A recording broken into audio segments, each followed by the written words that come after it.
अभी जो आपने स्टार्टिंग में वीडियो देखा है इसको थोड़ी देर में डिस्कस करेंगे, पहले लेक्चर को स्टार्ट कर लेते हैं। So hi guys and welcome back to the channel Deepak Yadav education. Welcome to the daily Hindu news and editorial analysis of 24 September 2022।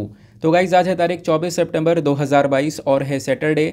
देखेंगे आज के द हिंदू कंप्लीट न्यूज़पेपर को एनालाइज करेंगे। बट लेक्चर में आगे बढ़ने से पहले अगर आप लोगों को इस लेक्चर का PDF चाहिए तो क्या करना है, सबसे पहले डाउनलोड करना है टेलीग्राम, देन उसके बाद जाके सर्च बॉक्स में टाइप करना Deepak Yadav education UPSC। As you can see guys आप लोगों को ये वाला चैनल मिल जाएगा, इस पर क्लिक करना और जाकर इस चैनल को ज्वाइन कर लेना। देखो अगर आप लोगों को इस तरीके से ये चैनल नहीं मिलता है तो नीचे डिस्क्रिप्शन बॉक्स में PDF लिंक के नाम से एक लिंक दिया गया है, जैसे आप उस पर क्लिक करोगे ये चैनल ऑटोमेटिकली ओपन हो जाएगा, इसको जाके ज्वाइन कर लेना। ज्वाइन करने से फ़ायदा क्या होगा, यहाँ पर डेली बेसिस पर लेक्चर का PDF मिल जाता है, डेली करंट अफेयर के वीडियो का PDF मिल जाता है और डेली बेसिस पर बहुत सारे डिजिटल नोट्स मिल जाते हैं। नाउ बढ़ते हैं आगे बढ़ने से पहले हमेशा की तरह हम लोग अपने लेक्चर को एक मैप के क्वेश्चन के साथ स्टार्ट करेंगे। तो आज आप सभी लोगों को मैप में जाकर देखना है किर्गिस्तान को, काफ़ी ज़्यादा न्यूज़ में है तो अच्छे से मैप में देखना। देन उसके बाद आकर नीचे कमेंट सेक्शन में टाइप करना, जिससे कि आप लोग इसको लंबे समय तक याद रख पाओगे। साथ ही साथ में एक क्वेश्चन सॉल्व करेंगे जो कि UPSC प्रीवियस ईयर साल 2018 के प्रीलिम्स में पूछा गया था। डेली बेसिस पर हम लोग यहाँ पर एक प्रीवियस ईयर क्वेश्चन को भी सॉल्व करते हैं। क्वेश्चन क्या बोलता है, कुछ टर्म्स दी गई हैं जैसे वनाक्राय, पेटिया और एटर्नल ब्लू। ये जो टर्म्स हैं ये कभी कभी न्यूज़ में देखने को मिलती हैं, तो आखिरकार ये जो टर्म्स हैं वो किस चीज़ से रिलेटेड हैं ये आपसे पूछा गया है। ऑप्शन ए बोलता है exoplanet, option B cryptocurrency, option C cyber attacks या फिर ऑप्शन डी मिनी सैटेलाइट्स। तो इसका सही आंसर आप सभी लोगों को नीचे कमेंट सेक्शन में देना है। एटलीस्ट सभी को इसमें पार्टिसिपेट करना है, जैसा मैं आप लोगों से डेली बेसिस पर बोलता हूं। बाय द वे इसका जो करेक्ट आंसर है वो मैंने आपको टेलीग्राम पर प्रोवाइड करवा दिया है, वहां से भी चेकआउट कर सकते हो। अदरवाइज वहां पर आंसर नहीं मिलता है तो भी कोई परेशान होने की ज़रूरत नहीं है, वीडियो के लास्ट में इसके करेक्ट आंसर का डिस्कशन हम लोग करेंगे। तो चलो शुभारंभ करते हैं और चलते हैं सबसे पहले थंबनेल वाले इंपॉर्टेंट आर्टिकल की तरफ। स्टार्टिंग में जो वीडियो लगाया है वो क्यों लगाया है, जब मैं मॉर्निंग में उठता हूँ न्यूज़पेपर देखा तो बहुत सारे आर्टिकल्स यहाँ पर डॉग बाइट के केसेस को लेकर हैं। इनफैक्ट आज जो है एक प्रॉपर एडिटोरियल पब्लिश हुआ है डॉग बाइट के केसेस को लेकर। तो डॉग बाइट के केसेस रीसेंट टाइम में बहुत ही ज़्यादा तेज़ी से बढ़ते हुए नज़र आए हैं हमारे कंट्री के अंदर। बहुत सारे केसेस हम लोग यहाँ पर देख रहे हैं, पिछले 10-15 दिनों के अंदर बहुत सारे केसेस न्यूज़ में रहे हैं, है ना। उसमें से यहाँ पर एक केस ये भी था, ये जो वीडियो है ना ये थोड़े दिनों पुराना है, लगभग यहाँ पर 8 या 9 सितंबर का ये वीडियो देखने को मिलता है। उस समय भी यहाँ पर ये काफ़ी ज़्यादा चर्चा में था। आपने देखा वीडियो के अंदर कि लिफ्ट में बच्चा है, बच्चे के ऊपर यहाँ पर कुत्ता अटैक करता है, लेकिन यहाँ पर ये जो विमेन है, विमेन ने यहाँ पर कुछ कहा भी नहीं, कुछ देखा भी नहीं कि हाँ बच्चे को काटा भी या नहीं काटा है, कुछ इस प्रकार से यहाँ पर चीज़ें नहीं नज़र आई हैं, जिसकी वजह से भी यहाँ पर विमेन को बहुत ज़्यादा क्रिटिसाइज़ किया गया था। इनफैक्ट यहाँ पर एक FIR भी यहाँ पर रजिस्टर करी गई थी विमेन के अगेंस्ट में। बहुत सारे लोगों ने ऑलरेडी यहाँ पर इस वीडियो को देख रखा होगा क्योंकि ये कुछ दिनों पुराना है, लेकिन आज काफ़ी आर्टिकल पब्लिश हुए हैं तो मैंने सोचा यही वाला वीडियो लगाते हैं। इस वाले वीडियो के थ्रू हम लोग यहाँ पर उस आर्टिकल को समझेंगे। उसके अलावा अगर आप लोग देखोगे ना तो बहुत सारे केसेस निकल कर आ रहे हैं। आपने देखा होगा लखनऊ का पिटबुल वाला केस, वो तो इतना ज़्यादा फेमस हुआ था, बहुत ही ज़्यादा मतलब न्यूज़ में था। फिर उसके बाद में अभी रिसेंटली कानपुर के अंदर देखने को मिला, फिर गाज़ियाबाद के अंदर देखने को मिला था, केरला के अंदर देखने को मिला था। तो इस प्रकार से बहुत सारे जो केसेस हैं वो नज़र आ रहे हैं, जिसमें से मेजॉरिटी ऑफ केसेस हमने पिटबुल डॉग वाले भी देखे हैं, है ना।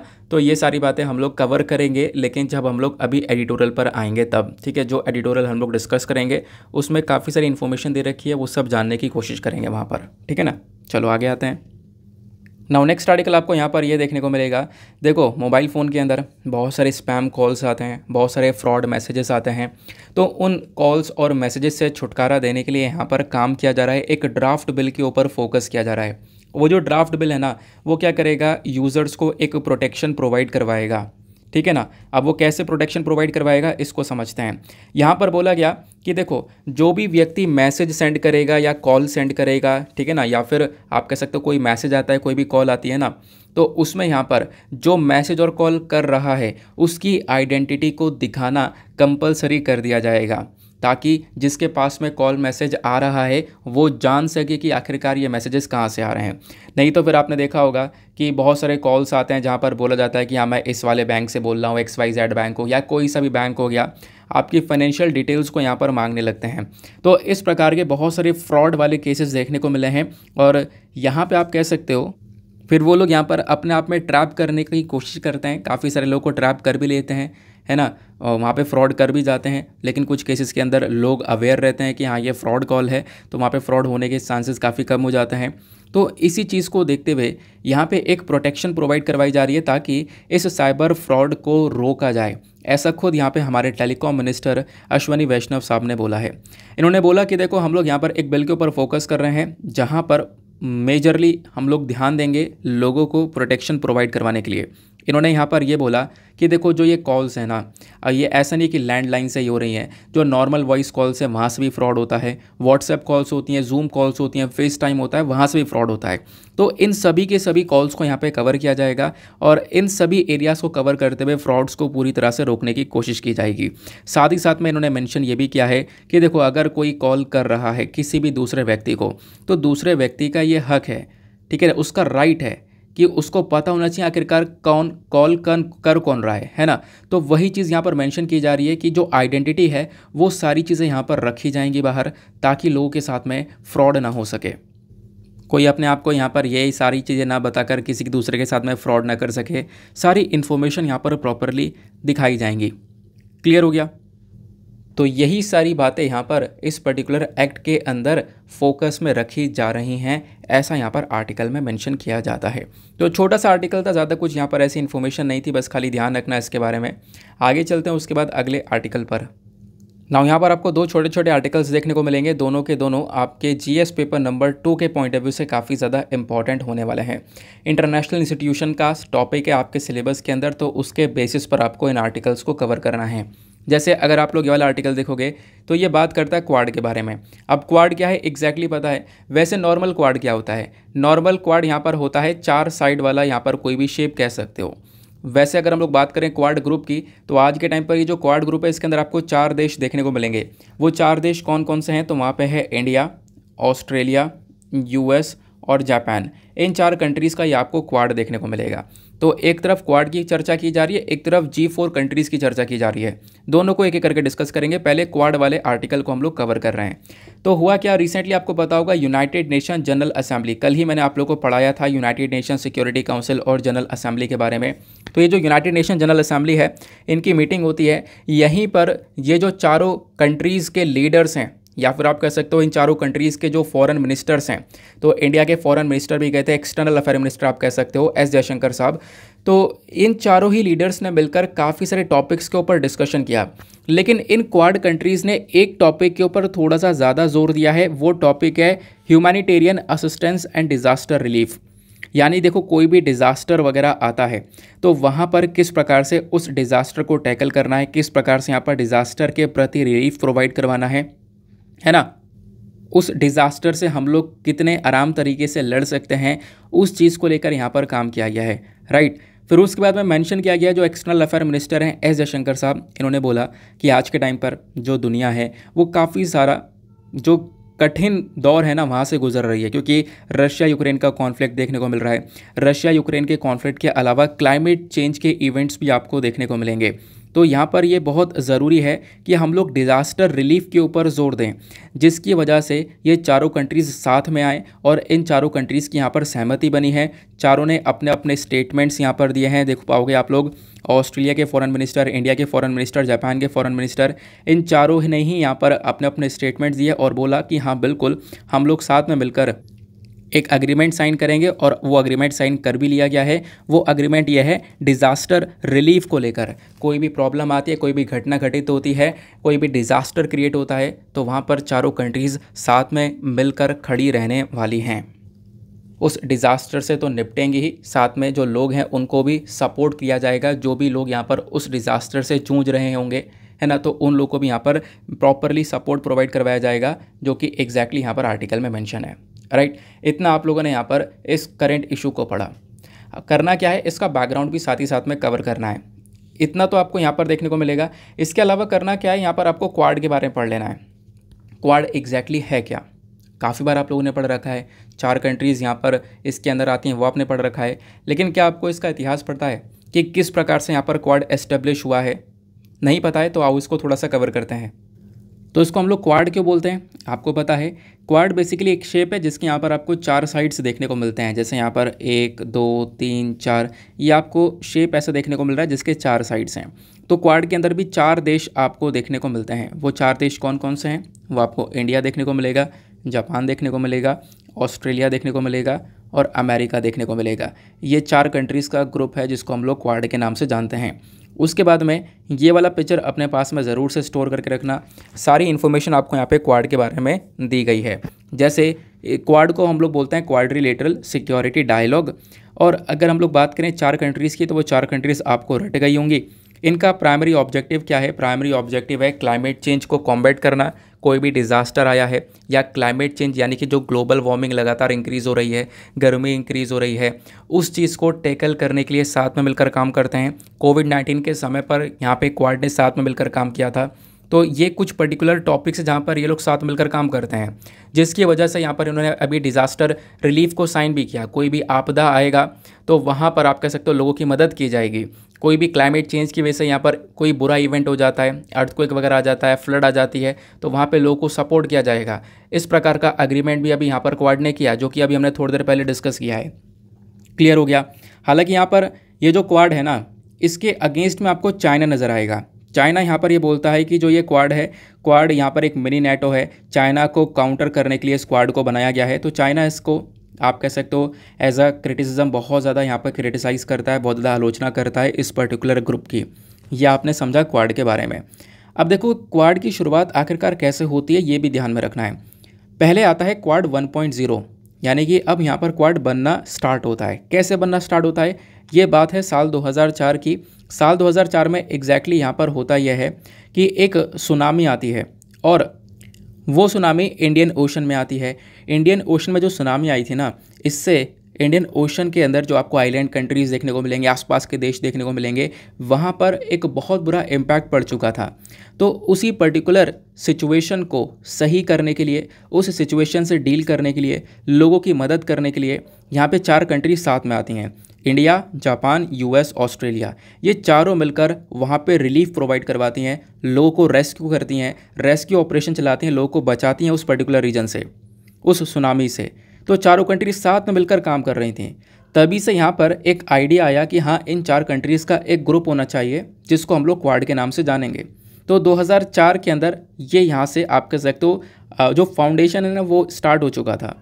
फिर 2006 के अंदर देखोगे जो फॉर्मर जापानीज़ प्राइम मिनिस्टर हैं, अभी फ़िलहाल यहाँ पर आपको पता होगा कि रिसेंटली यहाँ पर इनकी मृत्यु हो गई थी, इनको गोली मार दी गई थी। जो farmer Japan prime minister Shinzo एबे साहब हैं, शिंजो एबे साहब ही यहाँ पर इस क्वाड का जो कॉन्सेप्ट है वो लेकर आए थे। ये आपको ध्यान रखना है। शिंजो एबे ने ही यहाँ पर इस क्वाड के कॉन्सेप्ट को रखा था कि हम लोग यहाँ पर क्या करना चाहिए कि चारों कंट्रीज़ को साथ में मिलकर आ जाना चाहिए, एक ग्रुप को बना लेना चाहिए। ये इनका पूरी तरह से एक गोल था। तो इन्होंने ये आइडिया रखा बेसिकली कब, 2006 के अंदर में। और अगले ही साल 2007 में आप देखोगे पहली इनफॉर्मल मीटिंग हो जाती है चारों कंट्रीज़ के बीच में, इनफॉर्मल मीटिंग। और फिर 2007 में ही जब ये मई के महीने में इनफॉर्मल मीटिंग हो जाती है, उसके बाद मीटिंग करने के बाद में इन लोगों के दिमाग में आइडिया आ ही जाता है कि हाँ बिल्कुल इस ग्रुप को एस्टेब्लिश कर लिया जाए। और फिर उसके बाद में 2007 में ही जो सितंबर का मंथ होता है, उस सितंबर के मंथ में ये चारों कंट्रीज़ मिलकर एक मालाबार मिलिट्री एक्सरसाइज को कंडक्ट करते हैं। तो आपको ध्यान भी रखना है इस बात को कि जो मालाबार मिलिट्री अभ्यास होता है वो इन चारों देशों के बीच में होता है, अभी भी होता है। तो यहाँ पर 2007 में ही सितंबर के मंथ में मिलिट्री अभ्यास यहाँ पर स्टार्ट कर दिया गया, जिसमें ये चारों कंट्रीज थी, इंडिया, जापान, ऑस्ट्रेलिया, यूएस, साथ ही साथ में सिंगापुर भी इसमें देखने को मिलेगा। तो 2007 तक कंडीशन बहुत सही थी, लेकिन 2007 में सितंबर में तो यहाँ पर क्या कर लिया गया, उस अभ्यास को कंडक्ट कर लिया गया। लेकिन सितंबर में ही क्या होता है, इस ग्रुप को आप कह सकते हो इस ग्रुप का फॉल डाउन जो है वो शुरू हो जाता है। ये ग्रुप जो है टूटना शुरू हो जाता है, कमज़ोर होना शुरू हो जाता है। कैसे, इसको समझते हैं। तो 2007 में जैसे ही अभ्यास हो जाता है ना, उसके बाद में एक चीज़ होती है कि शिंजो एबे साहब क्या करते हैं, जापान के प्राइम मिनिस्टर की पोस्ट से रिज़ाइन कर देते हैं। ठीक है ना। अब जापान के प्रधानमंत्री थे उस समय पर, लेकिन यहाँ पर उन्होंने रिज़ाइन कर दिया कुछ हेल्थ इशूज़ की वजह से। तो एक चीज़ तो ये हो गई। दूसरा, 2007 में ही नवंबर के मंथ में एक और चीज़ होती है। क्या होता है कि जो ऑस्ट्रेलिया के प्राइम मिनिस्टर थे, क्योंकि ऑस्ट्रेलिया भी क्वाड के अंदर ही था, तो ऑस्ट्रेलिया के जो प्राइम मिनिस्टर थे ना वो चेंज हो गए थे। अब ऑस्ट्रेलिया के प्राइम मिनिस्टर नए आ चुके थे जिसका नाम था क्वाड क्रेटिक कैवेनरोड। सॉरी, क्वाड क्रेटिक कैवेनरोड खाली नाम है। यहाँ पर ये क्या कर रहे थे, ये बेसिकली यहाँ पर क्वाड के अगेंस्ट में थे। तो ऑस्ट्रेलिया के अंदर ऐसे पीएम आ गए जो कि क्वाड के अगेंस्ट में है। अब यहाँ पर ग्रुप कैसे बनेगा, जहाँ पर एक पर्टिकुलर कंट्री ऐसी है जो कि क्वाड के अगेंस्ट में ही है। तो वो चीज़ यहाँ पे हमने देखी। साथ ही साथ में कैवेनरोड का जो झुकाव है ना वो चाइना की तरफ बहुत ज़्यादा भी देखने को मिला था। तो ये कुछ रीज़न थे जिसकी वजह से ये जो ग्रुप है ये इसका फॉल डाउन स्टार्ट हो गया, ये ग्रुप कमज़ोर होना स्टार्ट हो गया। फिर 2008 में आप देख पाओगे ये ग्रुप पूरी तरह से ख़त्म हो चुका था, इसकी कोई चर्चा वगैरह नहीं हो पा रही थी, जो कि एक टाइम पर काफ़ी चर्चा हो रही थी। फिर उसके बाद में यहाँ पर दोबारा से इसका रिवाइवल होता है, क्वाड 2.0 बनता है। 2008 से लेकर 2017 तक वेट करना पड़ा, 2017 में 2.0 आया। तो जापान ने अगेन यहाँ पर ऑफिशियली इस क्वाड को रिवाइव करने का, इसको वापस से जीवित करने का यहाँ पर एक प्रपोजल रखा। और पहली यहाँ पर वर्क लेवल मीटिंग करी गई थी क्वाड के अंदर में, मनीला में यहाँ पर की गई थी। मनीला कौन से देश की कैपिटल है, फटाफट नीचे कमेंट सेक्शन में बताओ, या कौन से देश में आपको मनीला देखने को मिलेगा। क्लियर हो गया। फिर उसके बाद में क्या होता है, साल 2020 में आप देखोगे ना तो ऑस्ट्रेलिया ने क्या किया, इसको ज्वाइन कर लिया वापस से। तो 2017 में यहाँ पर इस क्वाड को वापस से उठाना स्टार्ट किया, जिसमें ऑस्ट्रेलिया नहीं था। स्टार्टिंग में सिर्फ इंडिया, यूएस, जापान थे, लेकिन बाद में साल 2020 में ऑस्ट्रेलिया भी यहाँ पर ज्वाइन हो जाता है। तो इंडिया, यूएस, जापान, ऑस्ट्रेलिया ये सब मिलकर वापस से यहाँ पर क्वाड को रिवाइव कर लेते हैं। फिर बात आती है साल 2021 की, जब कोविड वगैरह बहुत ज़्यादा चल रहा था। तो 2021 में मार्च के महीने में क्वाड लीडर्स में यहाँ पर वर्चुअली मीटिंग भी हुई थी। वर्चुअली मतलब वीडियो कॉन्फ्रेंस के माध्यम से मीटिंग हुई थी। फिर सितंबर के मंथ में first in person quad leaders की मीटिंग भी हुई थी। फिर उसके बाद में यहाँ पर ये मीटिंग होती रही हैं, और उस समय पर क्वाड के लीडर्स कौन कौन थे वो यहाँ पर बताए गए। हालांकि यहाँ पर आप कह सकते हो जापान के जो प्राइम मिनिस्टर है वो अभी चेंज हो चुके हैं। अभी यहाँ पर जापान के प्राइम मिनिस्टर फुमियो किशिदा बन चुके हैं। ऑस्ट्रेलियन प्राइम मिनिस्टर भी चेंज हो चुके हैं। ये यहाँ पर मतलब 2021 की मीटिंग की बात की जा रही है ना, तो उस समय पर वो लीडर्स हुआ करते थे। क्लियर हो गया। क्वाड कैसे वर्क करता है ये मैंने आपको समझा दिया है, और एक तरीके से कौन कौन सी कंट्रीज़ है ये हमने समझा, कैसे ये बना, एक बार बना, गिरा, फिर उसका दोबारा उठा, वो हम लोगों ने यहाँ पर इन चीज़ों को समझा अच्छे से। चलो फिर आगे बढ़ते हैं। तो आई होप आप लोगों ने यहाँ पर इस आर्टिकल को बहुत अच्छे से समझा है विद प्रॉपर इन्फॉर्मेशन। आगे बढ़ने से पहले एक काम ज़रूर से करना, वीडियो पे जो लाइक का बटन है उसको प्रेस ज़रूर कर देना। एक छोटा सा टारगेट रहता है 5K प्लस लाइक्स का, जिसको आप लोग अचीव करवा सकते हो, जो कि डेली बेसिस पर करते भी हो। तो आज भी ये करना है, सपोर्ट करना है। साथ ही साथ में मेरे साथ में इंस्टाग्राम पे कनेक्ट हो सकते हो। इंस्टाग्राम पे जाना, सर्च बॉक्स में टाइप करना दीपक यादव एजुकेशन, आपको ये प्रोफाइल मिलेगा। यहाँ पर मेरे साथ में पर्सनली कनेक्ट कर सकते हो।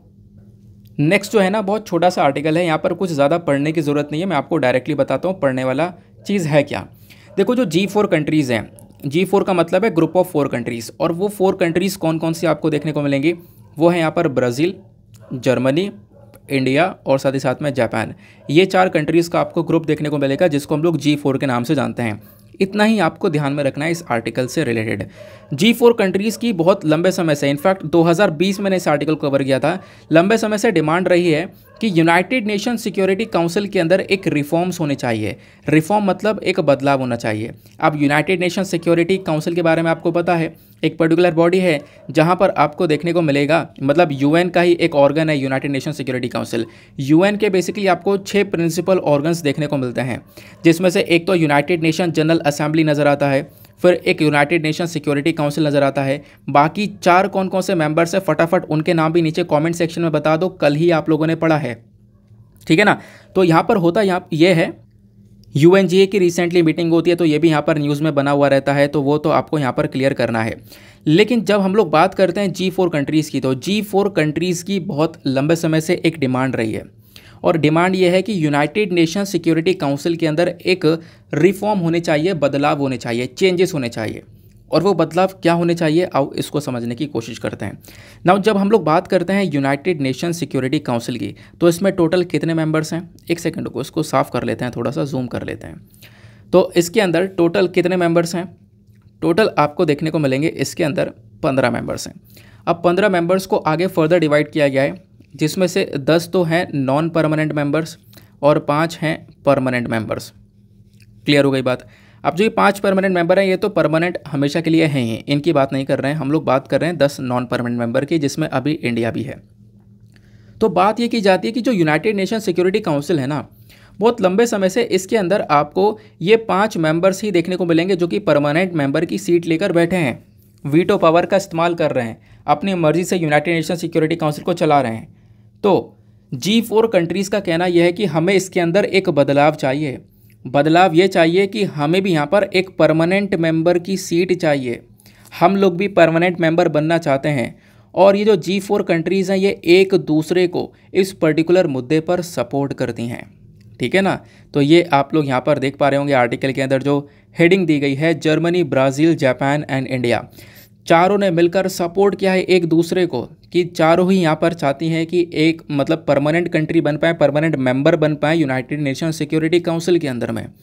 तो चारों ही यहाँ पर एक दूसरे को इस पर्टिकुलर मुद्दे पर सपोर्ट करती हैं, ऐसा यहाँ पर आर्टिकल में मेंशन किया गया। अभी मैं आपको बताता हूँ एक चीज़ और ना, जो आप लोग इस वाले वर्ल्ड मैप को देखते हो तो उसको समझने से पहले मैं आपको एक चीज़ यहाँ पर बताऊँगा, वो ये है कि जब हम लोगों ने देखा कि इसके अंदर 5 परमानेंट मेंबर्स हैं, तो वो परमानेंट मेंबर्स कौन कौन से हैं। तो पहला तो आपको देखने को मिलेगा यूके है, यूएस है दूसरा, देन उसके बाद में फ्रांस है, देन यहाँ पर रशिया है, देन चाइना है। तो ये 5 इसके परमानेंट मेंबर्स देखने को मिलते हैं आज के टाइम पर। ये कहाँ कहाँ से हैं, यूरोपियन कंट्री से हो गया, उसके बाद यहाँ पर यूके हो गया, ऊपर से हो गया, देन यहाँ पर यूएस तो अपने आप में खुद है ही, देन इधर से चाइना हो गया। तो ये जो आज के टाइम पर यूनाइटेड नेशन सिक्योरिटी काउंसिल के अंदर जो 5 परमानेंट मेंबर्स का रिप्रेजेंटेशन है ना, वो बेसिकली ऊपर से रिप्रेजेंटेशन देखने को मिलेगा इस पर्टिकुलर एरिया से। तो चाहते हम यहाँ पर ये भी हैं, और कुछ कंट्रीज़ चाहती ये भी है कि देखो अफ्रीका से भी यहाँ पर एक मेंबर होना चाहिए। इंडिया यहाँ पर इतना बड़ा एक डेमोक्रेटिक कंट्री देखने को मिलेगा, इतने बड़े पॉपुलेशन के साथ में, यहाँ से इंडिया एक परमानेंट मेंबर होना चाहिए।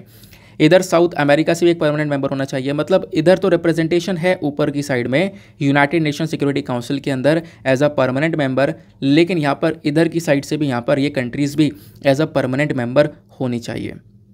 तो इसके लिए क्या चाहिए, यूनाइटेड नेशन सिक्योरिटी काउंसिल के अंदर एक बदलाव चाहिए, एक रिफॉर्म चाहिए, उसकी मांग ये कंट्रीज़ कर रही हैं। आई होप आपको ये चीज़ें क्रिस्टल क्लियर हो चुकी हैं, समझ में आ चुका है पूरा मुद्दा एग्जैक्टली है क्या। चलो फिर आगे आते हैं। नेक्स्ट एक इम्पॉर्टेंट सा आर्टिकल आपको ये देखने को मिलेगा। तो डेफिनेटली आप लोगों ने एक राजा के बारे में सुना होगा, महाराज हरि सिंह जी के बारे में। तो महाराज हरि सिंह जी के बारे में यहाँ पर इस आर्टिकल में कवर किया जा रहा है। तो अभी आपको पता होगा, वैसे 75 साल पूरे हो चुके हैं देश को आज़ाद हुए हुए। जम्मू एंड कश्मीर ने इन 75 सालों में भी यहाँ पर इस प्रकार से कोई भी हॉलीडे ऑब्ज़र्व नहीं किया था जिस प्रकार का हॉलीडे अब यहाँ पर ऑब्ज़र्व किया जा रहा है। तो कल फ्राइडे था, फ्राइडे में जम्मू एंड कश्मीर के अंदर पूरी छुट्टी मनाई गई है, क्योंकि यहाँ पर फ्राइडे में यानी कल के दिन महाराजा हरि सिंह जी का बर्थ एनिवर्सरी का सेलिब्रेशन किया गया है। तो इनकी बर्थ एनिवर्सरी थी कल, ठीक है ना, फ्राइडे में, जिसकी वजह से यहाँ पर केक कटिंग, पूरी तरह से सेलिब्रेशन, गलियों में सेलिब्रेशन चला है जम्मू रीजन के अंदर में, ऐसा यहाँ पर मेंशन किया गया। नाउ जो LG वहाँ के लेफ्टिनेंट गवर्नर, उन्होंने यहाँ पर इसका अनाउंसमेंट बहुत पहले ही कर दिया था कि हाँ बिल्कुल, जब यहाँ पे बर्थ एनिवर्सरी सेलिब्रेट की जाएगी महाराजा हरि सिंह जी की, तो उस समय पर क्या किया जाएगा, एक हॉलीडे रखा जाएगा, जो कि हॉलीडे अभी रखा गया। महाराजा हरि सिंह जी का एक बहुत इंपॉर्टेंट रोल रहा था, क्योंकि आपको पता होगा ये वो व्यक्ति हैं जिन्होंने इंस्ट्रूमेंट ऑफ एक्सेशन साइन किया था भारत के साथ में, ठीक है ना, यानी कि जो कश्मीर है उसको यहाँ पर ऐड किया था इंडिया के अंदर में इंस्ट्रूमेंट ऑफ एक्सेशन के साथ। मतलब ये जो इंस्ट्रूमेंट ऑफ एक्सेशन है इसको साइन करने के साथ साथ यहाँ पर मतलब इसी एक्सेशन के तहत क्या होता है, जो कश्मीर है वो यहाँ पर इंडिया में ऐड हो जाता है। क्योंकि जब देश आज़ाद होता है तो उस समय पर बहुत सारे जो प्रिंसली स्टेट्स होते हैं, यानी कि जहाँ पर राजा शासन कर रहे होते हैं, तो बहुत सारे स्टेट्स जो है वो ऐड नहीं होते हैं कहीं पर भी। जैसे उसमें से यहाँ पर जम्मू भी था, और जम्मू एंड कश्मीर का फोकस ये था कि ना ही हम लोग पाकिस्तान से जुड़ेंगे, ना ही हम लोग यहाँ पर इंडिया से जुड़ेंगे। लेकिन आपको पता ही है कि जो पाकिस्तान है वो यहाँ पर अटैक करना स्टार्ट कर देता है, जम्मू को कब्जाने की कोशिश करता है जम्मू कश्मीर को। तो उसी चक्कर में यहाँ पर होता यह है कि जो राजा हरि सिंह जी हैं ये एक इंस्ट्रूमेंट ऑफ एक्सेशन साइन करते हैं इंडिया के साथ में, और इस जम्मू एंड कश्मीर को इंडिया के साथ में ऐड ऑन कर देते हैं, ठीक है ना। बाद में यहाँ पर जम्मू एंड कश्मीर से ये बाहर चले जाते हैं 1949 में, तो वो इन्फॉर्मेशन भी यहाँ पर इनके बारे में दी गई है।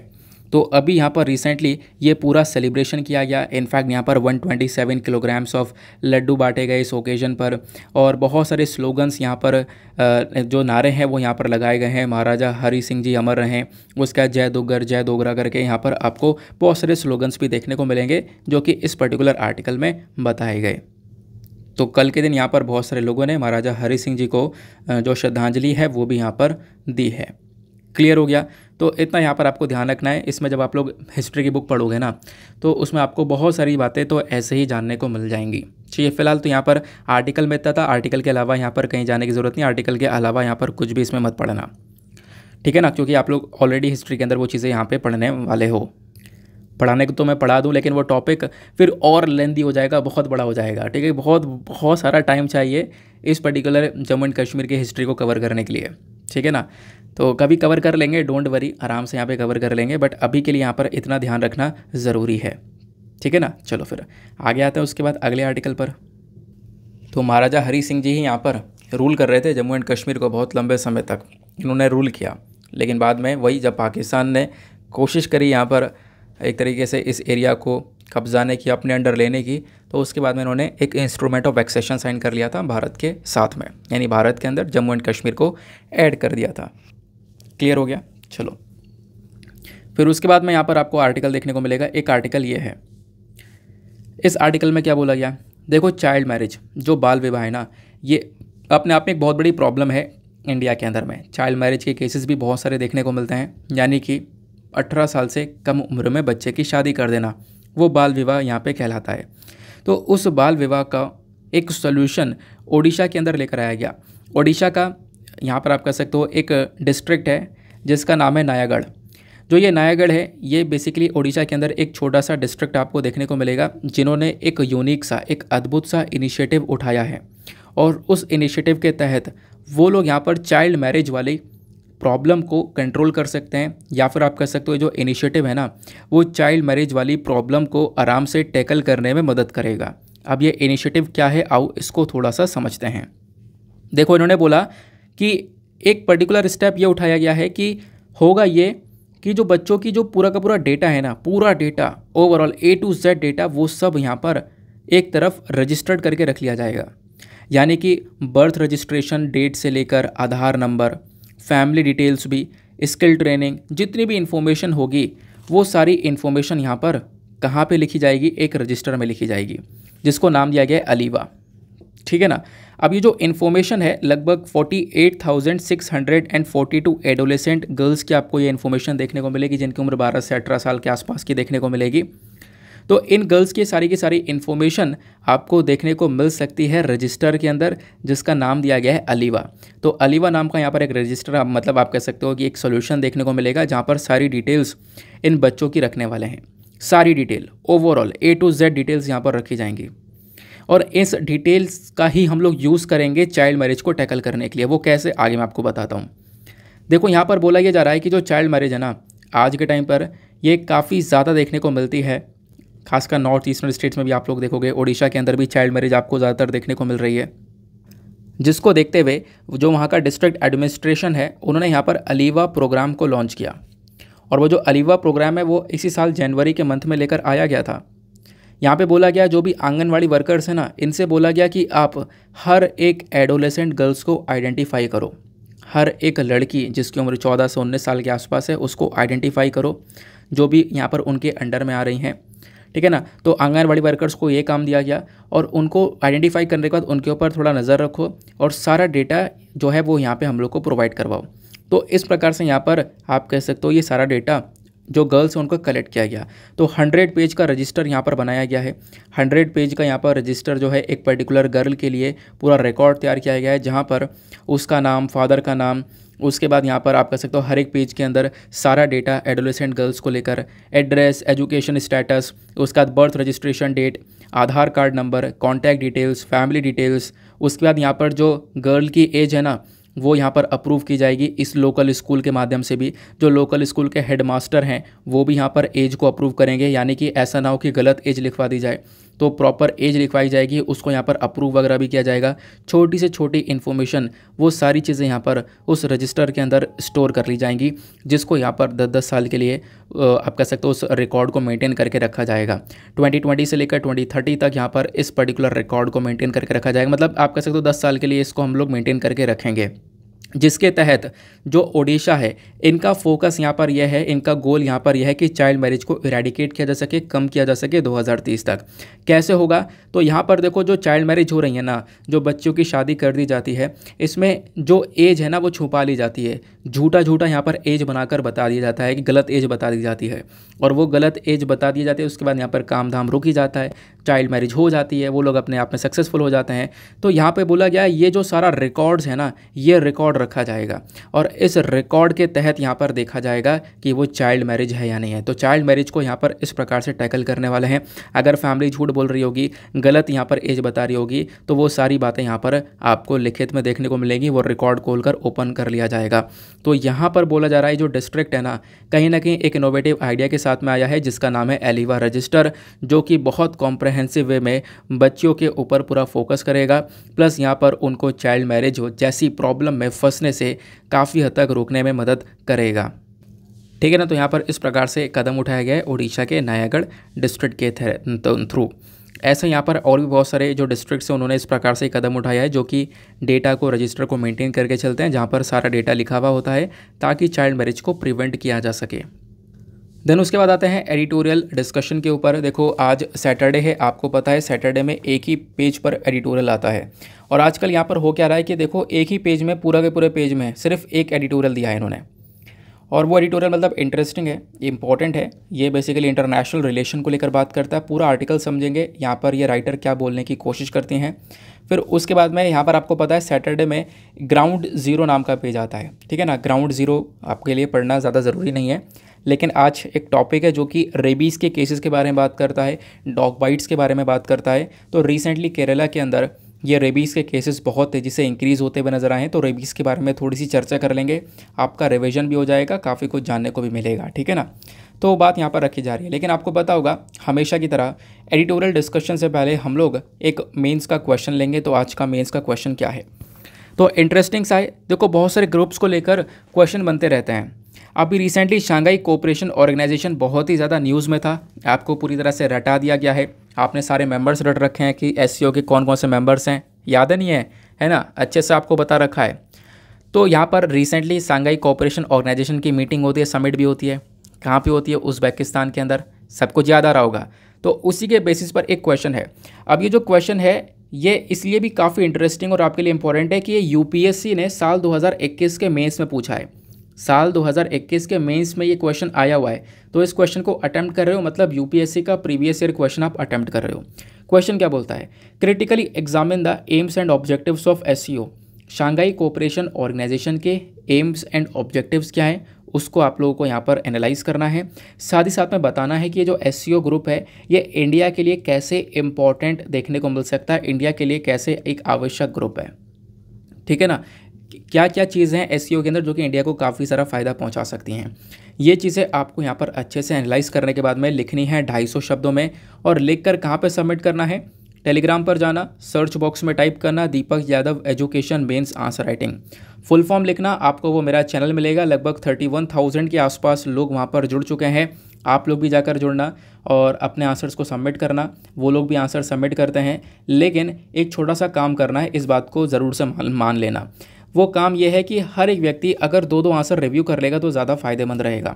आप सभी लोग को क्या करना है? एटलीस्ट 2-2 आंसर्स को रिव्यू करना है। आप सभी लोग अगर 2-2 आंसर्स रिव्यू कर लोगे ना, तो सभी के आंसर रिव्यू भी हो जाएंगे और सभी लोगों को बेनिफिट्स भी मिलेंगे। बेनिफिट कैसे? जो रिव्यू कर रहा है उसके पास में कुछ अच्छे पॉइंट कलेक्ट हो सकते हैं, यूनिक पॉइंट्स कलेक्ट हो सकते हैं जो उसके पास में मेंशन ना हो। साथ ही साथ में यहाँ पर जिसका रिव्यू कर रहा है तो उस इंसान के अगर आंसर में कुछ मिस्टेक्स होती हैं, कुछ भी गलतियाँ होती हैं, तो उस इंसान को यहाँ पे आराम से बता सकते हैं, है ना, कि आपको यहाँ पर इम्प्रूवमेंट की आवश्यकता है। तो इस प्रकार से वो ग्रुप चल रहा है, तो आप लोग भी जाकर ज़रूर से वहाँ पर पार्टिसिपेट कर सकते हो, अपने आंसर्स को लिख सकते हो। और मेक श्योर करना कोई भी फालतू का लिंक वगैरह ना शेयर किया जाए, कुछ भी फालतू का कंटेंट वहाँ पर शेयर ना किया जाए, क्योंकि वो होता है तो कॉपीराइट इश्यूज़ आते हैं जिसकी वजह से आप ब्लॉक कर दिए जाओगे। ठीक है ना, और फिर उसके बाद यहाँ पे ग्रुप का एक्सेस नहीं मिल पाएगा। तो अगर एक भी लिंक या कुछ भी उल्टी सीधी चीज़, मतलब यह है कि किसी कोचिंग का कुछ भी मटेरियल वगैरह सेंड किया, क्योंकि वो फिर कॉपीराइट इश्यूज़ भेजना स्टार्ट करते हैं, तो मैं उस पर्टिकुलर प्रोफाइल को या फिर जो भी व्यक्ति वो कर रहा होगा, जिसने भी यहाँ पे कोई मटेरियल वगैरह सेंड कर दिया, कोई कोचिंग मटेरियल डाल दिया है या फिर किसी वीडियो का लिंक डाल दिया है, ठीक है ना। मैं देखता हूँ कि काफ़ी सारे जो एक तरीके से कोचिंग के वीडियोस है उसके लिंक डाल देते हैं, तो वो सब मत क्या करो यार। कॉपीराइट इशू तो चैनल पर ही आएगा ना, फिर वो लोग कॉपीराइट इशूज़ देना स्टार्ट करते हैं, जिसकी वजह से वो चैनल हट जाएगा। तो वो उसमें मुझे कोई प्रॉब्लम नहीं है, फिर आपको कोई परेशानी होने वाली है अगर वो चैनल हट जाएगा तो, ठीक है ना। तो मेक श्योर करो वो काम ना किया जाए, और अगर कोई फिर भी नहीं मानता है तो उसको मैं हैंडल कर लूँगा, डोंट वरी, ठीक है ना। चलो फिर आगे आते हैं, और आंसर ज़रूर से लिखकर सबमिट करना। आते हैं हम लोग अपने एडिटोरियल के ऊपर। ये वाला जो एडिटोरियल है ये बात करता है ग्लोबल साउथ एजर्शन इन जियोपॉलिटिक्स के बारे में। हम लोग ओवरऑल जियोपॉलिटिक्स को समझने वाले हैं, आखिरकार पूरे दुनिया में चल क्या रहा है। सुपर पावर बनने के लिए चाइना यूएस की क्या लड़ाई आपको देखने को मिल रही है, इसमें अभी यहाँ पर इंडिया का क्या रोल रहा है, वो सब बातें, मतलब एक इंटरेस्टिंग तरीके से आर्टिकल को लिखा गया है। तो यहाँ पर अनुराधा एम चिनॉय आपको ये देखने को मिलेंगी जिन्होंने इस आर्टिकल को लिखा है, ठीक है ना। हालांकि नाम वगैरह ध्यान रखने की आवश्यकता बिल्कुल भी नहीं है। चलो फिर ग्लोबल साउथ एजर्शन इन जियो पॉलिटिक्स के बारे में चर्चा की जा रही है। सबसे पहली बात जो यहाँ पर आपको ध्यान में रखनी है कि ये जो आर्टिकल है, ये जो लिखा गया है, उसके पीछे का रीज़न बहुत सारे हैं। वो रीज़न आपको हाथों हाथ पता चलते हुए मिलने वाले हैं। पहली चीज़, जब आप लोग इंटरनेशनल सिस्टम देखते हो आज के टाइम पर, तो बहुत तेज़ी से वो चेंज हो रहा है। आज के टाइम पर लड़ाई चल रही है, कंपटीशन चल रहा है, किस चीज़ को लेकर, पावर ऑफ हेजेमनी को लेकर। सुपर पावर बनने के लिए, लीड करने के लिए कंपटीशन चल रहा है, और उस कंपटीशन में यूएस और चाइना आपको एक साइड देखने को मिल जाते हैं। यूएस चाइना के बीच में सुपर पावर बनने की लड़ाई चल रही है ना। यूएस आज के टाइम पर सुपर पावर है ही, तो यूएस को टैकल करने के लिए यहाँ पर चाइना लगातार एक्सपैंड कर रहा है अपने आप को। चाइना भी यहाँ पर एक सुपर पावर बनने की कोशिश कर रहा है कि हम लोग यहाँ पर पूरे देश को लीड करें, तो वो चीज़ यहाँ पर नज़र आ रही है। तो यूएस का जो आपको नेशनल सिक्योरिटी डॉक्यूमेंट देखने को मिलेगा ना, वो आज के टाइम पर चाइना के ऊपर रोक लगाने की पूरी तरह से कोशिश कर रहा है। यूएस का जोर यही है कि हम लोग चाइना को पूरी तरह से रोक पाएँ एक्सपैंड होने से, ठीक है ना। तो ये बात आपको देखने को मिलती है। फिर उसके बाद में यहाँ पर राइटर मेंशन ये करती हैं कि आप देखोगे यूएस को सपोर्ट करने के लिए इसके पीछे यूरोपियन यूनियन है, और ये हकीकत बात है। यूरोपियन यूनियन आप देखोगे यूएस के कहने पे चलता है। यूएस ने जो स्टेटमेंट बोल दिया, यूरोपियन यूनियन हाँ हाँ हाँ बिल्कुल सही बात है, तो वो चीज़ यहाँ पर नज़र आती है ना। तो यूएस के पीछे यहाँ पर यूरोपियन यूनियन खड़ा हुआ है, इधर चाइना है, तो चाइना को सपोर्ट मिल जाता है रशिया का। चाइना रशिया एक साइड यहाँ पर देखने को मिल जाते हैं, ठीक है ना। ये बात यहाँ पर आपको समझ में आई। लेकिन अब यहाँ पर बोला गया कुछ और भी प्लेयर्स हैं, global south players. Global south players में आता है इंडिया, चाइना भी आता है, ठीक है ना। जो सदर्न पोर्शन में, मतलब ओवरऑल अगर हम लोग वर्ल्ड मैप को देखें तो वर्ल्ड मैप में साउथ वाले साइड में, यानी कि नीचे वाले हिस्से में आपको इंडिया देखने को मिलेगा। तो इंडिया भी एक बहुत इंपॉर्टेंट रोल प्ले करता है। इंडिया, अगर हम लोग बात करें, जो ग्लोबल साउथ कंट्रीज़ है ना, ये पहले इतना मैटर नहीं किया करती थी, लेकिन आज के टाइम पर ये बहुत ज़्यादा मैटर करती हैं पूरे दुनिया भर के इश्यूज़ में। वो राइटर यहाँ पर कहने की कोशिश करती हैं, ठीक है ना। फिर इन्होंने बोला कि देखो चाइना भले ही अभी यहाँ पर आगे बढ़ रहा हो, लेकिन फिर भी यूएस की मिलिट्री अभी भी बहुत ज़्यादा स्ट्रॉन्ग है। यूएस मिलिट्रीली बहुत ज़्यादा स्ट्रॉन्ग आपको देखने को मिलेगा, ये भी ये मेंशन करती हैं। उसके बाद में यहाँ पर ये बोलती हैं कि जो यूएस है ना, वो आज के टाइम पर इस चीज़ को एक्सेप्ट नहीं कर पा रहा है कि चाइना जिस तेज़ी से एक्सपैंड हो रहा है। चाइना यहाँ पर एक कॉम्पिटिटर बनता चले जा रहा है, एक कॉम्पिटिटर बन चुका है। किसका? अमेरिका का। अब कॉम्पिटिटर से क्या बनेगा? एक थ्रेट बन जाएगा, अमेरिका के लिए खतरा बन जाएगा। इस चीज़ का खतरा यहाँ पर अमेरिका को सताने लगा है, तो वो चीज़ समझ में आई। अब राइटर मेंशन करती हैं experience with the West as a factor, यानी कि जो दुनिया भर की कंट्रीज़ है ना, उनका जो एक्सपीरियंस है वेस्टर्न कंट्रीज़ के साथ में कैसा रहा है। वेस्टर्न कंट्रीज़ वही यूरोपियन यूनियन हो गया, यूएस हो गया, उनकी बात की जा रही है। देखो यहाँ पे बोला जाता है कि जो रशिया है, रशिया के पास में बहुत सारे नेचुरल रिसोर्सेस आपको देखने को मिलेंगे। रशिया के पास में जो मिलिट्री कैपेबिलिटी है वो अपने आप में बहुत ही ज़्यादा देखने को मिलेगी। रशिया के पास में बहुत बड़ी कैपेसिटी है ग्लोबल जियोपॉलिटिक्स को चेंज करने की। जैसे आपने रिसेंटली देखा है कि रशिया का जो अग्रेशन है यूक्रेन के अंदर, वो बहुत ज़्यादा देखने को मिला।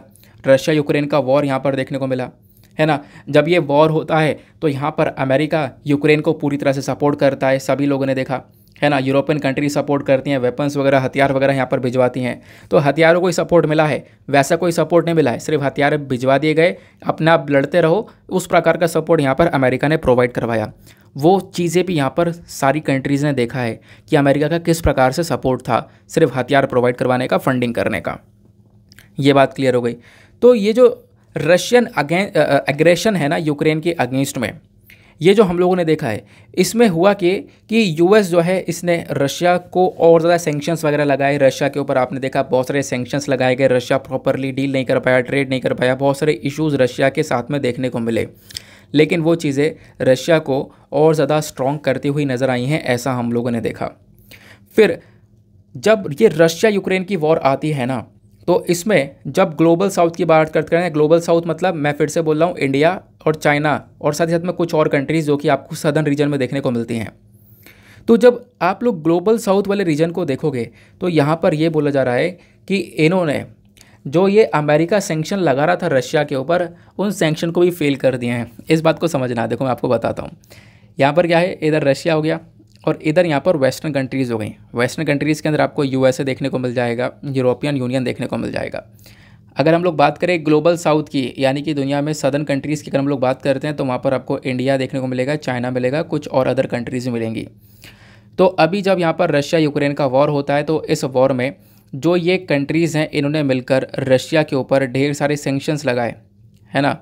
आपको पता होगा करेंसी स्वैप एग्रीमेंट से ही बाहर निकाल दिया। तो पूरी तरह से यहाँ पर रशिया के इकोनॉमी के ऊपर एक नेगेटिव इम्पैक्ट पड़ रहा था।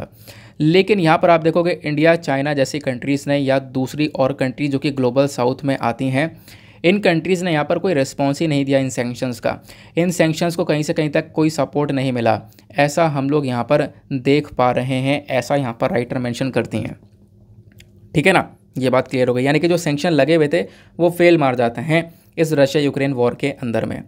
जो ट्रूथ है, जो सच्चाई है, वो यहाँ पर यह है कि जो आपको दुनिया भर की सदर्न कंट्रीज़ देखने को मिल रही हैं, साउथ के अंदर कंट्रीज़ देखने को मिल रही हैं, तो कुछ कंट्रीज़ ने यहाँ पर सैंक्शन को सपोर्ट भी किया, लेकिन कुछ कंट्रीज़ ने यहाँ पर, मेजॉरिटी ऑफ कंट्रीज़ ने क्या किया, वो सब न्यूट्रल रह गई।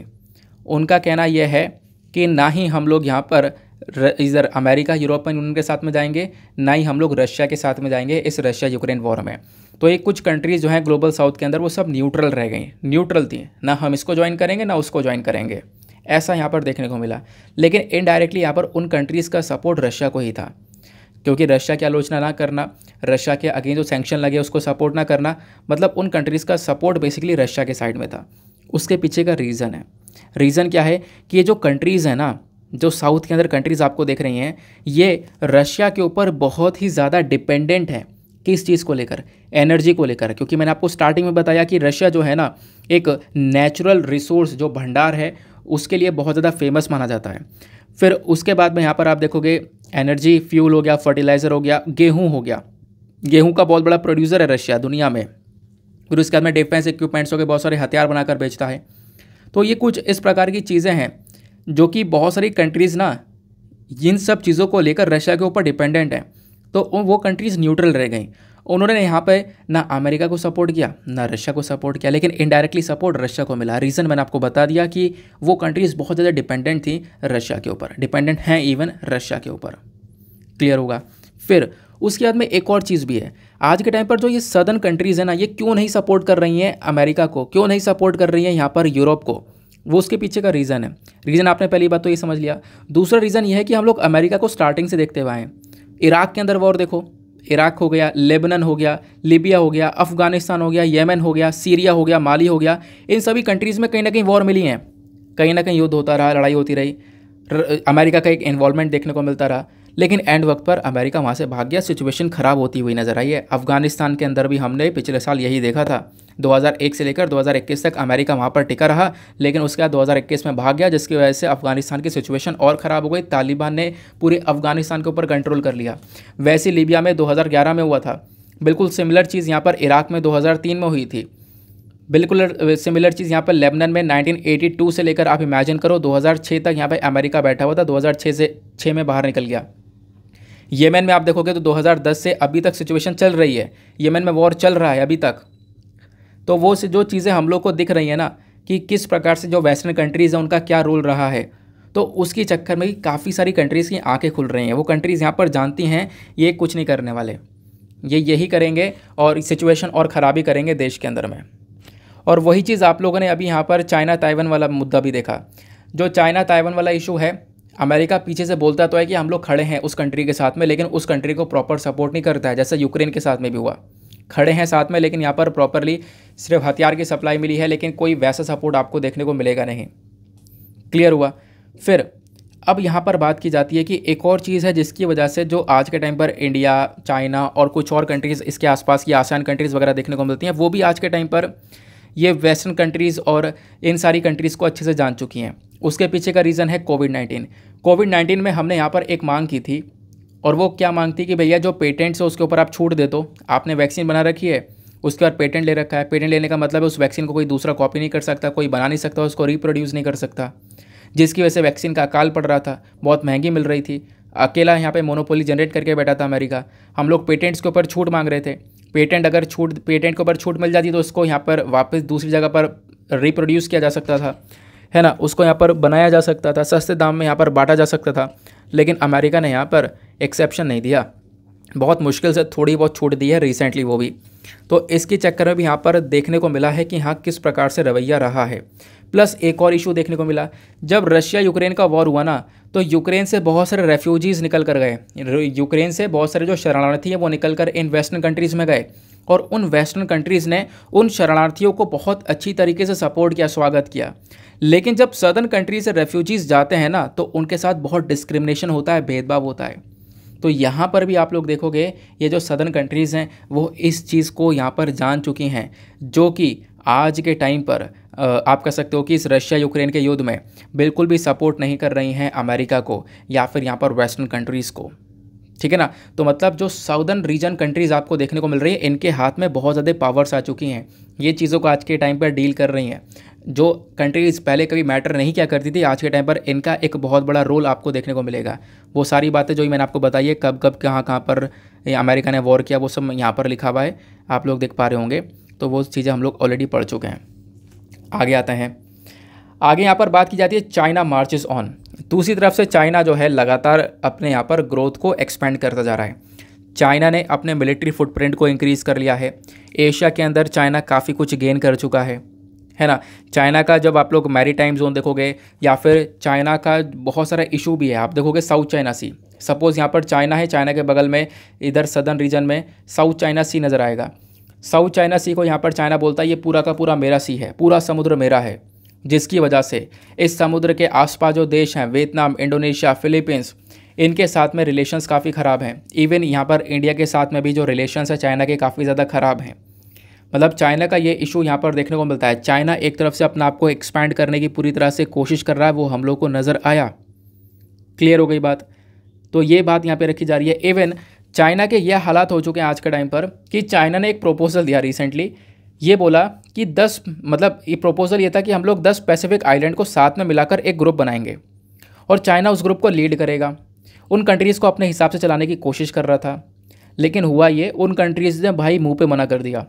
10 पैसिफिक आइलैंड का नेशंस ने यहाँ पर बोला कि देखो हमारे लिए कोई इसमें फ़ायदे वाली बात नहीं है, और यहाँ पर इन्होंने बिल्कुल भी चाइना को सपोर्ट ही नहीं किया इस पर्टिकुलर ग्रुप को बनाने में।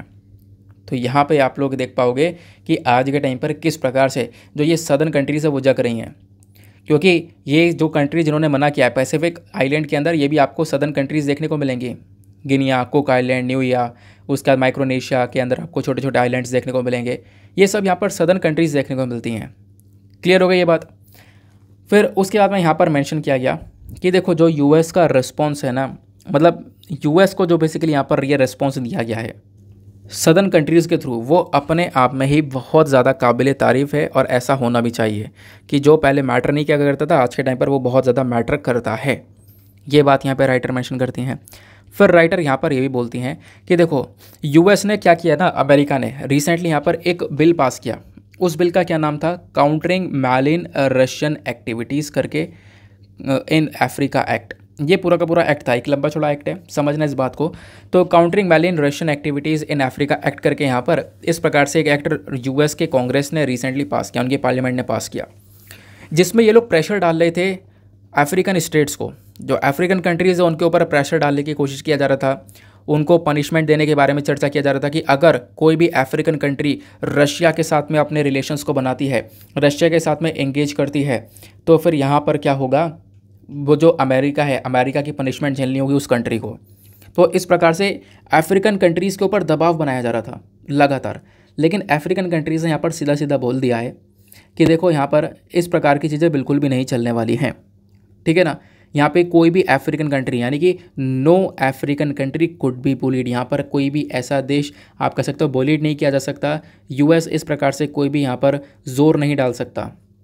क्यों? क्योंकि अफ्रीकन कंट्रीज़ को आज के टाइम पर ना बहुत सारे चॉइसेस मिले हुए हैं अलग अलग जगह से रिलेशनशिप को एस्टेब्लिश करने के लिए, क्योंकि अफ्रीकन कंट्रीज़ को चाइना का एक बहुत बड़ा सपोर्ट मिला हुआ है। तो और चाइना यहाँ पर कर भी यही रहा है कि अफ्रीका के अंदर अपना पैर पसारता जा रहा है, क्योंकि अफ्रीका के अंदर बहुत सारे नेचुरल रिसोर्सेस हैं। तो इस प्रकार से भी चाइना ने जो पूरा का पूरा अफ्रीका के अंदर कंट्रोल पा रखा है। रिसेंटली आपको पता होगा जो जिबूटी है वहाँ पर चाइना ने अपना बेस बनाया। तो इस प्रकार से भी चाइना क्या कर रहा है, अमेरिका को काउंटर कर रहा है। कैसे काउंटर कर रहा है आप देखोगे, रशिया भी चाइना की साइड में आ चुका है, अफ्रीकन कंट्रीज़ के अंदर इतना इन्वेस्टमेंट कर दिया है कि वो सब भी यहाँ पर चाइना की साइड में आ चुकी हैं। तो ये सारी कंट्रीज़, यानी आप कह सकते हो कि अमेरिका की खुद की जो हरकतें हैं वो कहीं ना कहीं चाइना को और ज़्यादा पावरफुल बना रही हैं और चाइना को मदद कर रही हैं कि चाइना सुपर पावर बन करने के लिए। जो अमेरिका की हरकतें हैं, अमेरिका ने जिस प्रकार से रशिया के अगेंस्ट में ट्रीटमेंट दिया है ना, रशिया और करीब होता चला गया चाइना के, क्योंकि रशिया को सपोर्ट चाइना ने किया है उस वक्त पे, है ना। तो ऐसे यहाँ पर अफ्रीकन कंट्रीज़ के साथ हुआ। अफ्रीकन कंट्रीज़ के ऊपर जितना प्रेशर डाल रही है अमेरिका, उतनी अफ्रीकन कंट्रीज़ कहाँ जा रही हैं, चाइना के साइड में जा रही हैं, चाइना के पास शिफ्ट हो जा रही हैं, उनसे लोन ले रही हैं, वहाँ से सारा का सारा डेवलपमेंट चल रहा है। तो ये अपने आप में यहाँ पर चाइना को सुपर पावर बनाता हुआ चले जा रहा है अमेरिका। ये बात आपको यहाँ पर क्लियर हुई। लेकिन अब बहुत इंटरेस्टिंग पॉइंट यहाँ पे आता है। ये आपने चाइना का जो पूरा का पूरा डेवलपमेंट है वो आपने समझा, अफ्रीकन कंट्रीज वाला समझा। अब इस बात को बहुत अच्छे से सुना, इंटरेस्टिंग पॉइंट ये है। अब बात आती है इंडिया की। देखो इंडिया जो है ना, हम लोग थोड़े दिमागदार हैं, हम लोगों ने यहाँ पर बहुत अच्छे से मामला सेट कर रखा है। सेट क्या, हमने चीज़ों को बहुत अच्छे से मैनेज कर रखा है। हम जो है ना हर कंट्री के साथ में रिलेशन को एस्टेब्लिश कर चुके हैं। देखो इस बात को यहाँ पर अब ध्यान से सुनना। देखो यहाँ पे बोला गया कि जब आप लोग इंडिया को देखोगे तो इंडिया के ऊपर भी बहुत सारा प्रेशर आया इधर उधर हर जगह से, लेकिन इंडिया ने उस प्रेशर को बहुत आराम से मैनेज किया। एग्जाम्पल के तौर पर समझते हैं। एग्जाम्पल के तौर पर यहाँ पर यह है कि रिसेंटली आपको पता होगा जब ग्लोबल साउथ के अंदर भारत भी आता है, तो भारत ने क्या किया, रशिया को तो सपोर्ट किया। रशिया के ऊपर जो वेस्टर्न प्रेशर आ रहा था तो वहाँ पे हम लोग सपोर्ट कर रहे थे। रशिया से लगातार हम लोग तेल परचेज़ कर रहे थे। तेल परचेज़ करते करते भारत ने अमेरिका के साथ में लेमुआ नाम का एग्रीमेंट भी कर लिया। Logistic exchange memorandum of understanding, यहाँ पर आप देख पाओगे एक एग्रीमेंट भी कर लिया है ना, लेमुआ कोमकासा। ये एग्रीमेंट क्या है, इसके ऊपर एक अलग से वीडियो बना रखा है, आप लोग जाना यूट्यूब पर व्हाट इज़ कोमकासा डाल देना बाय दीपक यादव, आपको वीडियो मिल जाएगा। तो अमेरिका के साथ में हम लोगों ने एग्रीमेंट कर रखा है, ठीक है। तो यहाँ पे बोला ये जा रहा है कि इंडिया ना एक तरफ यूएस के साथ में भी रिलेशंस को एस्टेब्लिश कर रखा है, दूसरी तरफ रशिया के साथ में भी रिलेशंस को एस्टेब्लिश कर रखा है। आप ये देखोगे कि यहाँ पे जब ये रशिया यूक्रेन वॉर चल रहा था तो सिचुएशन काफ़ी ख़राब थी, लेकिन उसके बावजूद भी हमने चीज़ों को बहुत आराम से डील किया। एग्जाम्पल, एक एग्रीमेंट, यहाँ पे बहुत सारे एग्रीमेंट हमने अमेरिका के साथ में किए। दूसरा, रशिया के साथ में S-400 भी हम लोगों ने परचेज़ कर लिया, लेकिन अमेरिका कुछ कर नहीं पाया। अमेरिका ने अपने यहाँ पर कानून के अंदर बदलाव कर दिए। दूसरा, जो INSTC कॉरिडोर है, बहुत इंपॉर्टेंट। INSTC का मतलब क्या है, international north south transport corridor. ये INSTC कॉरिडोर रिसेंटली स्टार्ट हो चुका है और ये कॉरिडोर क्या करता है, रशिया और इंडिया को कनेक्ट करता है। और ये आपको पता होगा रशिया यूक्रेन का वॉर चल रहा था, उसके बाद यहाँ पर ये INSTC कॉरिडोर यहाँ पे हुआ है, INSTC कॉरिडोर स्टार्ट हुआ है, ठीक है ना। तो मतलब रशिया और इंडिया के बीच में कनेक्टिविटी और ज़्यादा बढ़ चुकी है। क्लियर हो गया। फिर उसके बाद में यहाँ पे तो हम लोग काम कर ही रहे हैं। दूसरी तरफ आप देखोगे तो रिसेंटली यहाँ पर होता यह है कि अमेरिका के अंदर, मतलब अमेरिका क्या करता है, रिमपैक एक्सरसाइज को करता है। हमने इसके बारे में पढ़ा भी था, रिमपैक एक्सरसाइज। रिमपैक की फुल फॉर्म है rim of Pacific exercise and the world's largest maritime exercise. दुनिया की सबसे बड़ी मैरीटाइम एक्सरसाइज देखने को मिलती है। तो इंडिया ने इसके अंदर पार्टिसिपेट किया, ठीक है ना। इंडिया ने इसके अंदर पार्टिसिपेट भी किया, जो कि अमेरिका लीड कर रहा है इस पर्टिकुलर एक्सरसाइज को। ये बात यहाँ पे रखी गई। तो एक तरफ से यहाँ भी काम चल रहा है, यहाँ भी हम लोग मैनेज कर रहे हैं। फिर एक और पोर्शन देखो, यहाँ पे तो हमने पार्टिसिपेट किया इस अभ्यास में, उसके साथ साथ आप देखोगे कि हम लोगों ने अपने मिलिट्री कॉन्टिजेंट को वोस्तोक अभ्यास के लिए भी भेजा था, वोस्तोक एक्सरसाइज जो कि यहाँ पर रशिया लीड कर रहा है, तो उसके लिए भी हम लोगों ने यहाँ पे क्या किया, अपने जो भी मिलिट्री कॉन्टिजेंट है उसको भेजा। तो आप देखोगे रशिया हो गया और अमेरिका हो गया, इसको हम लोग किस प्रकार से डील कर रहे हैं। आई होप आपको यहाँ पर ये बातें बहुत अच्छे से समझ में आई हैं कि इंडिया का जो डील करने का तरीका है वो काफ़ी अलग आपको नज़र आएगा। फिर बिल्कुल लास्ट में राइटर यहाँ पर मेंशन करती हैं कि जो चीज़ पहले मैटर नहीं किया करती थी ना, आज वो चीज़ बहुत ज़्यादा मैटर करती है। ग्लोबल जो साउथ आपको देखने को मिलेगा, इन्होंने बहुत बड़ा रोल आज के टाइम पर अपना बना लिया है ओवरऑल पूरे वर्ल्ड के अंदर में। तो ये कंट्रीज़ बहुत ज़्यादा मैटर करती हैं, इनके ऊपर भी यहाँ पर ध्यान देना बहुत ज़्यादा ज़रूरी है, ऐसा आप लोग यहाँ पर कह सकते हो। ठीक है ना। आई होप आपको यहाँ पे क्लियर हो चुकी है सारी बातें। हालांकि आर्टिकल बहुत लेंदी था, जिस वजह से टाइम भी थोड़ा सा ज़्यादा लग गया है, लेकिन कोई बात नहीं, चीज़ें समझ में आनी चाहिए इंटरेस्टिंग तरीके से। नाउ जो अगला एडिटोरियल है ना, ये बेसिकली एडिटोरियल नहीं है, ग्राउंड जीरो पर पेज आता है। ये बात करता है रेबीज़ के बारे में। तो रेबीज़ के केसेस ना रिसेंटली केरला के अंदर बहुत ही ज़्यादा मात्रा में देखने को मिले हैं, ऐसा यहाँ पर बोला गया। देखो अब ये आर्टिकल क्यों लिखा गया, क्योंकि एक बहुत ज़्यादा दुखद घटना हो जाती है केरला में। एक लड़की होती है जिसको यहाँ पे कुत्ता काटता है और उस कुत्ते के काटने की वजह से उस लड़की में रेबीज़ फैला, जिसकी वजह से उस लड़की की मृत्यु हो गई। और ऐसे कई केसेस यहाँ पर देखने को मिल रहे हैं। आप देखोगे पिछले कुछ दिनों में, मतलब पिछले एक सप्ताह के अंदर रेबीज़ की वजह से 21 लोगों की जान गई है।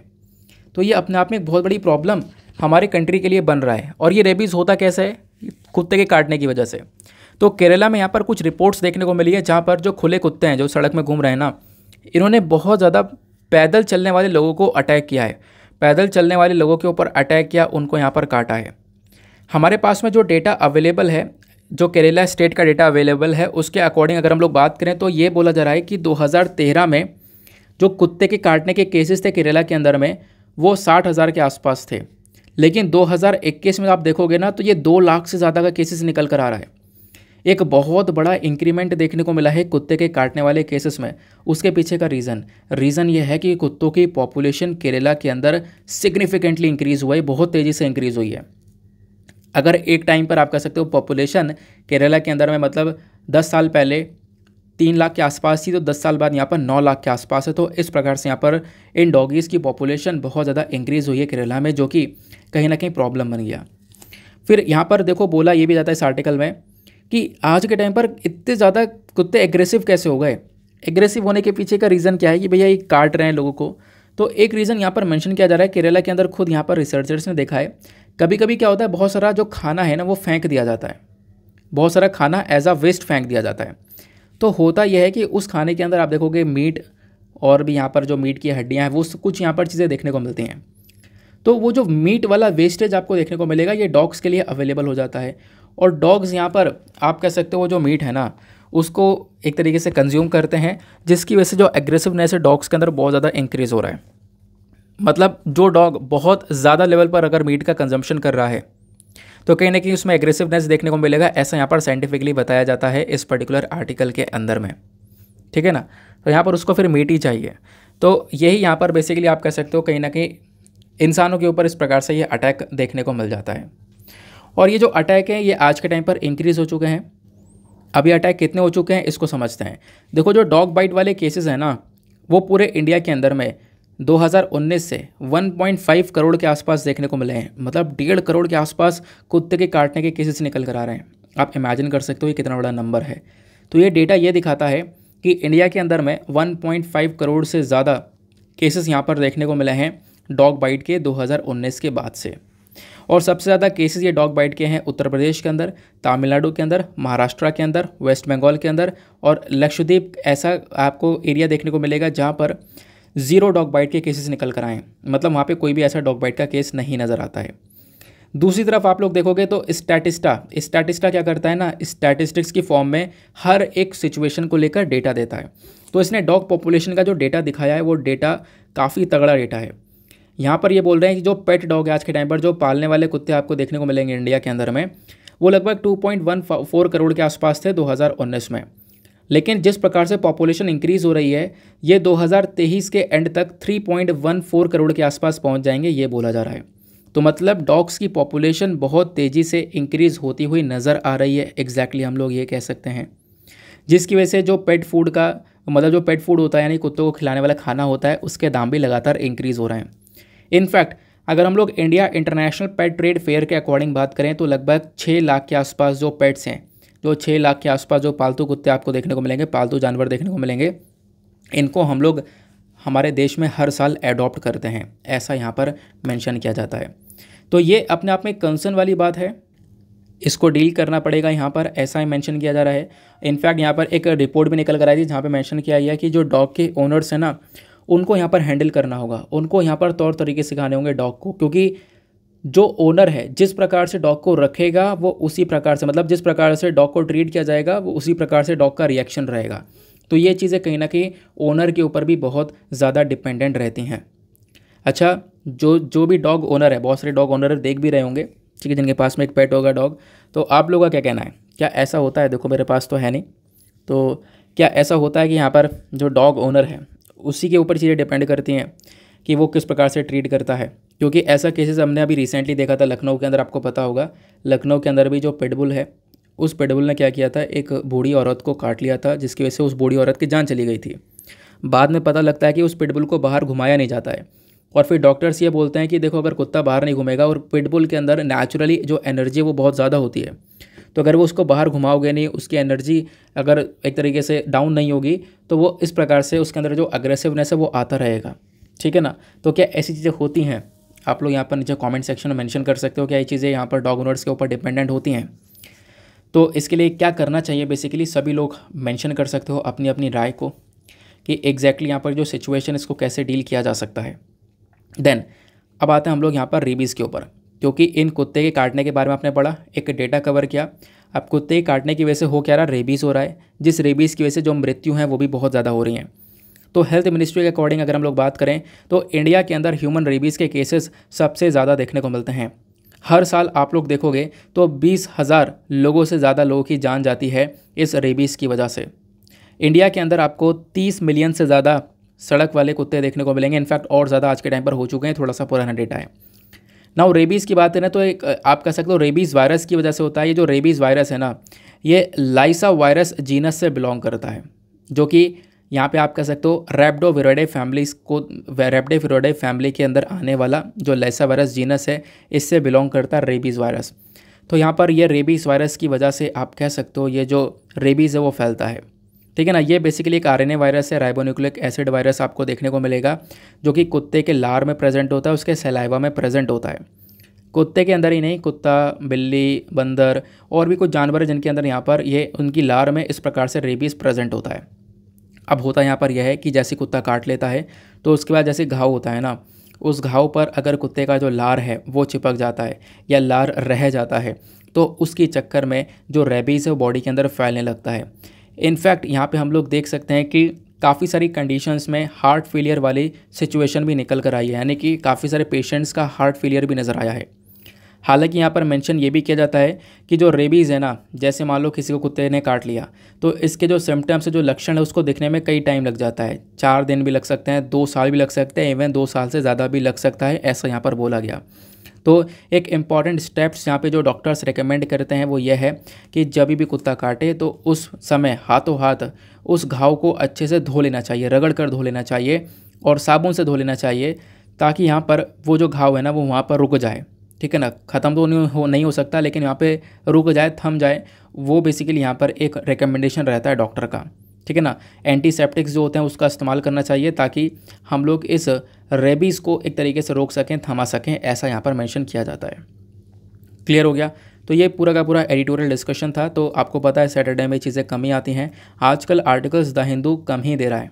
जब से पैटर्न इसने चेंज किया है ना, तब से आर्टिकल्स थोड़े से कम आते हैं, मतलब कम रेलिवेंट नज़र आते हैं, ठीक है ना। तो कोई बात नहीं, काफ़ी सारे लोग बोलते हैं इंडियन एक्सप्रेस के आर्टिकल भी इंक्लूड कर दो सर, हिंदुस्तान टाइम्स के अच्छे आर्टिकल आते हैं उसको इंक्लूड कर दो, डाउन टू अर्थ के इंक्लूड कर दो, पीआईबी के इंक्लूड कर दो, सब इंक्लूड कर दिया जाएगा। थोड़े दिन रुक जाओ, बस 1-2 दिन की बात और है, फिर उसके बाद मैं कोशिश करूँगा चीज़ों को और ज़्यादा बेहतर करने की, शाम वाला वीडियो कंटिन्यू करने की।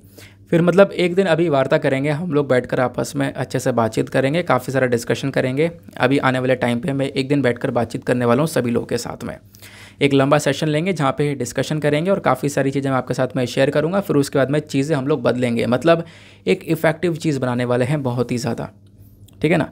बाकी अभी हम लोग देख लेते हैं प्रीवियस ईयर क्वेश्चन के आंसर को। जो साल 2018 का क्वेश्चन था, तो यह टर्म है WannaCry, पेटिया, इटर्नल ब्लू, ये कभी कभी न्यूज़ में देखने को मिलता है, किस चीज़ से रिलेटेड है। तो इसका करेक्ट आंसर आपको सी देखने को मिलेगा, साइबर अटैक। तो साइबर अटैक से संबंधित आपको ये सारी की सारी टर्म्स नज़र आती हैं, ठीक है ना। तो WannaCry, पेटिया, इटर्नल ब्लू, ये सब रैंसम वेयर नज़र आते हैं। अब जो रैंसम वेयर है ना, ये कहीं ना कहीं एक प्रकार का मालवेयर नज़र आता है, यानी जो साइबर अटैक के अंदर इस्तेमाल किया जाता है। तो ये बेसिकली यहाँ पर किस चीज़ से रिलेटेड है, साइबर अटैक से रिलेटेड है। नाउ इसी के साथ में करते हैं हम लोग अपने लेक्चर को समाप्त और मिलते हैं आप लोगों से अगले वीडियो में। आज के लिए bye bye, have a nice day, thank you and जय हिंद।